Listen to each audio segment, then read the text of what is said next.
시청자 여러분 안녕하십니까? 안녕히 주무셨어요? 시장을 열어놨진 글로벌식스 이혜림입니다. 어제 상승했던 뉴욕 증시가 오늘은 쉬어가는 모습입니다. 특히 매그니피센트 세븐 종목들이 대다수가 하락을 했고요. 웰스파고가 테슬라의 투자 의견을 하향 조정하면서 전기차주도 일제히 약세였습니다. 시장의 관심은 다음 주에 FMC로 쏠려 있는데요. 12월에 FMC에 한 3차례 정도 금리 인하를 전망한 만큼 이번에 혹시 한 2차례 정도로 줄어든다면 투자자들의 마음은 좀 냉각되지 않을까라는 우려감도 있습니다. 어제 CPI에 큰 산도 잘 넘겼는데 오늘은 좀 쉬어가는 뉴욕 증시 어떻게 소화를 해낼 것인지 집중 분석해 보도록 하겠습니다.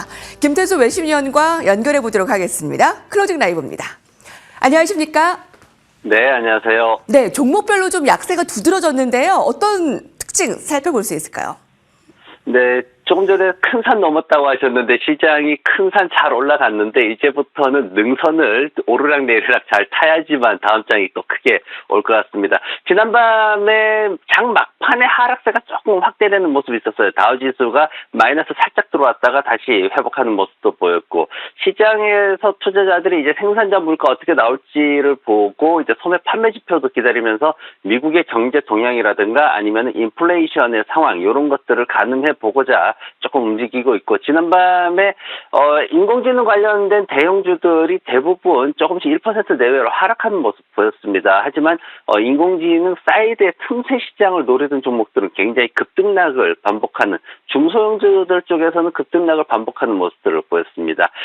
지금 시장에서 이제 틱톡에 대한 얘기가 지금 주식시장에서 굉장히 크게 이슈가 됐는데 중국의 바이트댄스의 자회사죠. 이 틱톡을 미국에서 금지시키려고 하는 하원의 그 승인이 있었습니다. 법안이 이제 통과가 됐는데 앞으로 6개월 동안 지분을 매각해서 이제 회사를 팔 수 있는 기회가 있습니다. 그렇지 못하게 되면은 이제 미국에서 미국인들이 쓰지 못하게 아예 앱을 삭제해버리는 이런 상황으로 진행이 될 수 있는데 아직 상원도 통과해야 되고 대통령 서명도 받아야 됩니다. 물론 바이든 대통령은 올라오자마자 바로 사인하겠다 지금 이렇게 얘기를 해놓고 있는데 앞으로 어떻게 될지 그 부분을 좀 지켜봐야 될 것 같고요. 암호화폐 쪽에 비트코인이 73,000달러 돌파를 또 했습니다. 연일 계속해서 올라가고 있는 모습이고 종목별로 이슈가 많았습니다. 이제 소비재 중에 달러트리가 실적 발표를 했는데 굉장히 안 좋았어요. 14% 하락하는 모습 보였는데 앞으로 1,000개 정도의 매장을 폐쇄할 것이다. 그러면서 이제 한 10억 달러 정도 비용이 들어갈 거다라고 얘기를 하면서 주가가 하락하는 모습을 보였고요. 근데 이제 소비재가 또 약세만 보인 게 아니라 윌리엄스 소노마나 이런 회사들 뭐 딕스 스포츠 같은 회사들은 또 주가가 상승을 했습니다. 윌리엄스 소노마 같은 경우에는 EPS가 그래도 예상치를 넘어가는 그런 수준으로 발표됐기 때문에 17% 급등하는 모습 보였고 딕스 스포츠나 랄프로랑 같은 경우에도 한 3%, 6%씩 상승하는 모습을 보였습니다. 여기에 이제 사운드 하운드라는 회사가 있습니다. 이 사운드 하운드라는 회사는 원래는 자동차의 그 음성 관련된 그런 소프트웨어를 판매하는 회사인데 지금 최근에 인공지능을 갖다 도입을 해가지고 레스토랑이나 콜센터 같은 데다가 인공지능으로 자동으로 응답할 수 있게끔 그렇게 또 시스템을 구현을 해왔습니다. 근데 여기에다가 엔비디아가 투자를 했거든요. 그러면서 이제 굉장히 급등하는 모습이 있었는데 다음 주에 엔비디아 컨퍼런스 있습니다. 이제 거기에서 이 사운드 하운드가 나와가지고 엔비디아와의 공조된 협력하는 그런 어떤 프로젝트에 대해서 설명을 할 거다 이렇게 얘기가 나오고 있어가지고 지난밤에 19% 급등하는 모습을 보였습니다. 볼락 같은 경우에는 5% 정도 급등하는 모습이 오전장에서 나타났는데 볼락이 지금 소유하고 있는 회사가 뭐냐면은 애프터페이라는 회사가 있습니다. 지난해 하반기에 기억나실 겁니다. 어펌이라든가 이런 회사들이 급등하는 모습이 있었는데 MZ세대들이 할부로 구매할 수 있는 이런 시스템을 다들 이제 개발을 했었습니다. 그래서 지금 뒤늦게 블록도 이제 자회사 쪽에서 그런 시스템을 갖다가 이제 조금 성장하고 있다 이렇게 평가를 받으면서 주가가 상승하는 모습 보였습니다. 오늘 밤에 생산자 물가 나오는데 전월하고 비슷한 수준으로 유지될 거다라고 전망을 하고 있습니다. 근데 이 부분이 만약에 예상치를 넘어가가지고 상승하게 된다라면은 시장은 조금 우려가 좀 확대될 수 있는 그런 상황이고 그리고 어도비가 실적 발표를 장마감 후에 합니다. 어도비 같은 경우에도 인공지능을 이끌고 간 종목 중에 하나인데 EPS가 전년 동기 대비해서 한 15% 정도 성장할 것으로 그렇게 기대가 되고 있습니다. 지난밤에 나왔던 이슈들 중에 미국에서 유가에 대한 얘기가 좀 많이 나왔습니다. 지금 국제유가 같은 경우에는 지난밤에 한 2.6% 정도 이렇게 상승을 보였는데 미국에서의 재고 감소라든가 아니면은 러시아 정유소에 대한 어떤 드론 공격 이런 것들이 앞으로 공급이 좀 부족할 수 있다 이렇게 좀 얘기가 나왔습니다. 미국 같은 경우에도 인디애나를 비롯해서 텍사스 같은 이제 몇 개 주에서 정유소들이 가동이 중단되는 상황들이 계속해서 발생을 하고 있고요. 그리고 미국의 원유 재고가 지금 한 153만 배럴 정도 이렇게 감소를 했는데 시장 기대치는 사실 조금 상승할 것이다라고 했는데 반대되는 결과를 보였습니다. 7주 만에 첫 감소세가 나왔고요. 거기에다 이제 그 쿠싱 지역이죠. 오클라호마주에 있는 쿠싱 지역 거기에 가면 이제 원유 창고들이 많이 있습니다. 그래서 거기 재고도 22만 배럴 정도 감소하는 모습을 보였고요.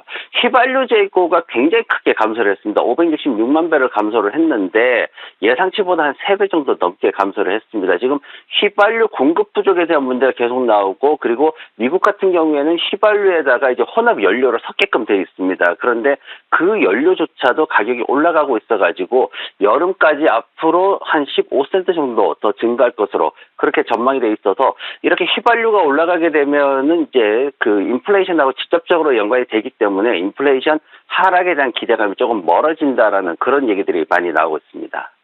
네.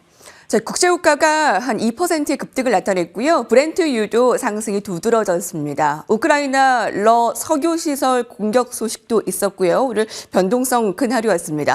그래도 다우지수가 하락을 장 막판에 나타냈다가 마무리는 들어 올리면서 마감이 되었다라는 점도 특이할 만한 상황입니다. 자, 오늘 종목별로 살펴볼까요?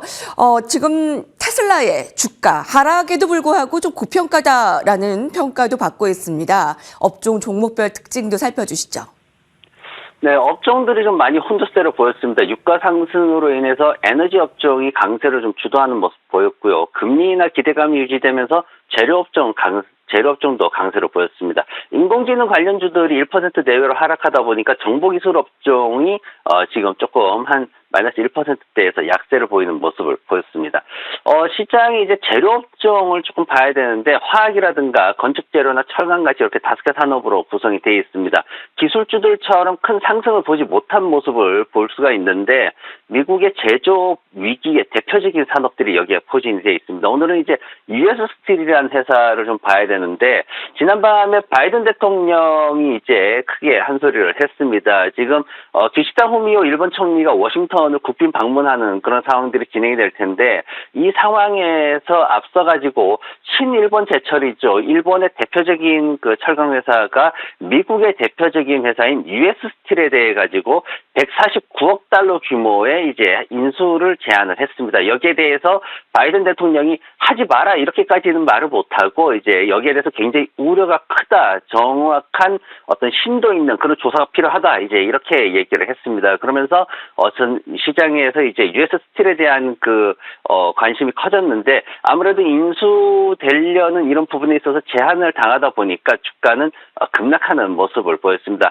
이 US 스틸 같은 경우에는 다른 종목들과 다르게 철강 산업 내에서도 굉장히 주가가 크게 상승하는 그런 상대적으로 상승하는 모습을 보였는데 이 회사 같은 경우에는 최근에 프리스페이스 로보틱스라는 자율 창고 관리하는 이런 그 회사를 갖다 하나 인수를 했습니다. 그러면서 이쪽 시장이 앞으로 2028년까지 한 15% 성장할 것으로 기대가 되고 있어가지고 이 시장에서 굉장히 주목받고 있는 기업으로 그렇게 떠오르고 있습니다. 그리고 지난밤에 테슬라 얘기를 안 할 수가 없는데요. 테슬라에 대한 어떤 그 뉘앙스를 좀 정확히 파악을 하시는 게 좋습니다. 지금 테슬라의 그 웰스파고 보고서에 대해 가지고 웰스파고가 이제 매도에 가까운 어떤 투자 의견을 냈다 이렇게 얘기했는데 언더퍼폼이라는 것이 시장 수익률을 따라가지 못할 것이다라는 거지 마이너스로 갈 것이다 뭐 이렇게까지 과격하게 얘기하는 건 아니거든요. 그래서 지금 보면 그 보고서하고 같이 나온 게 뭐냐면은 지금 웰스파고에서 이제 매도에 가까운 투자 의견을 내놨지만 여기에 따라서 웹부식 쪽에서 데나이브스도 같이 이제 보고서를 냈습니다. 데나이브스 같은 경우에는 지금 비중 확대 전략을 쓰는 게 좋다라고 내놨는데 서로 엇갈리는 부분이죠. 그래서 데나이브스 같은 경우에는 지금 테슬라에 수건을 던질 때가 아니다. 지금 주가 떨어졌을 때 좀 더 잡아주면은 시간이 지나가면서 어떤 마진 개선이 다시 돌아올 것이다. 어떤 가격 전쟁이라는 부분이 올해에는 굉장히 어떤 수요 부진으로 인해서 이제 불안한 상황이 되겠지만 이 시기를 잘 지나면 더 좋을 때가 올 것이다. 이렇게 얘기를 한 거고 웰스파고 같은 경우에는 지금 시장에서 아무래도 S&P 500이나 이런 인공지능 관련된 종목들이 너무 잘 나가고 있는데 이런 것들만큼의 수익은 나오지 않을 것이다. 그렇게 이제 투자 의견을 내면서 서로 엇갈리는 대립되는 그런 모습들이 좀 있었습니다. 그리고 마이크로 클라우드 홀로그램이라는 회사가 있습니다. 이제 이 회사 같은 경우에는 이 회사도 역시 이제 엔비디아와 관련된 소형주인데 3월 18일부터 엔비디아 GPU 기술 컨퍼런스가 있습니다. 여기에 나서 가지고 지금 컨퍼런스에서 어떤 발표를 할 것이다라고 지금 알려지고 있는데 지난밤에 670만 주의 어떤 그 평균 거래량이 670만 주 정도인데 이걸 한 6배 이상 넘어서는 엄청난 거래량을 좀 보였습니다. 아무런 공시나 어떤 이슈가 시장에 나온 이슈가 없었는데 이러다 보니까 시장에서 또 다른 밈 주식으로 하나 또 올라오는 게 아니냐 이렇게까지 얘기가 되고 있는 상황인데 어쨌든 시장에서 새로운 인공지능의 확장 측면에서 홀로그램을 인공지능과 접목시킨다라는 것에서 이 회사 주식이 굉장히 주목받고 있다 이렇게 보시면 될 것 같습니다. 그래서 시장에서 인공지능 관련된 다양한 분야의 종목들이 중소형 주식들이 급등락을 반복하는 모습들이 많았습니다. 네, 그렇군요. 마이크로 클라우드 홀로그램이 오늘 37% 급등했습니다. 이제 AI와 홀로그램의 접목으로 이제 AI가 어디까지 뻗어나갈 것인가, 중소형주까지 상승이 확산되는 것을 보고 예의주시할 필요가 있어 보이고요. 웰스파고가 테슬라에 대해서 성장 없는 성장주라고 좀 지적한 데 대해서 오늘도 두드러진 특징주였습니다. US 스틸, 미국의 철강 심장이라고 할 수 있는데 일본에 인수되는 것에 대해 굉장히 부정적인 의견입니다. 자, 여기까지 듣겠습니다. 김태수 외신위원과 함께했습니다. 감사합니다. 네, 고맙습니다.